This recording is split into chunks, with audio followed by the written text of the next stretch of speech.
Peace and all good from Franciscan Media. I am Father Jim Sabak. So this morning, the world awoke to the reality and the truth that Pope Francis has passed into eternal life, from this life into the next. We bid farewell to Pope Francis. Again, somebody again who seemed to be perhaps on the mend a little bit after his hospital stay when everyone thought his passing was imminent. Again, Pope Francis, as he was in life, always basically left us second guessing because nothing was ever regular, nothing was ever routine, nothing was ever what was expected or what was anticipated with Pope Francis. And that's probably because he was a pope who did what a pope should do. And there's always a question. It's like, what actually does a pope do?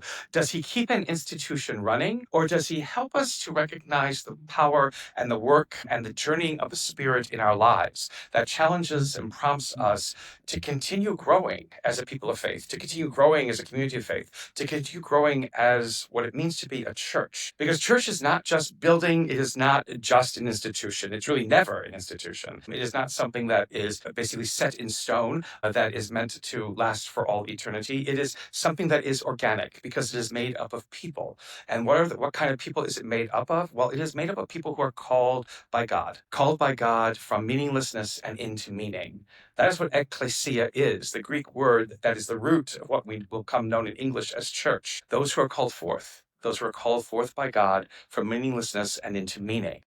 Pope Francis, was a pope who was doing that. John the 23rd was a pope who was doing that. Paul the Sixth was a pope that was doing that. Again, in that line, again, of what it means, to be true shepherds of Christ, true shepherds of God. It wasn't the institution that mattered, but it was recognizing where the Spirit was at work, where the Spirit was asking us to go beyond what is expected, where the Spirit was asking us to go beyond what is comfortable, to allow the Spirit to ask us to go and put us beyond our own small and futile and minuscule understandings of how things are and thinking that's the only way that they are. This is what Pope Francis attempted to do and what he was accomplishing very much up until the point of his death. A Pope who was asking us to understand more about what it means to be a people of faith, to be a people who believe in a world that is filled with disbelief, or a world that is filled with contrary ideas of belief or contrary ideas of what faith is. This was our Holy Father. This was what Pope Francis allowed us to be able to glimpse a little bit more of, to see a little bit more of. Unlike, again, many other leaders, perhaps,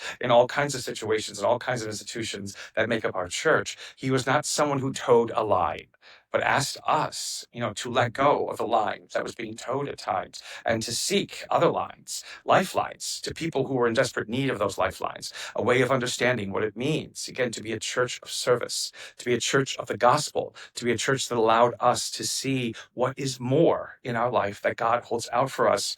But because of our fears or our anxieties or the ambiguities or because of power and control and authority that we think that we have, we were afraid of moving into. We're afraid of embracing. We're afraid of recognizing is the way to true happiness, to true peace, to true life that we are meant to share, that we're meant to experience in our own lives in this here and now. Again, to mourn Pope Francis is one thing, but to recognize the fact that in all of his preaching, in which he told especially those who were leaders, who were priests, within this world, to smell like your sheep, to know what your sheep need, to not be different, to not be set apart, to not think of yourselves as extraordinary because of what you wear or the positions that you hold.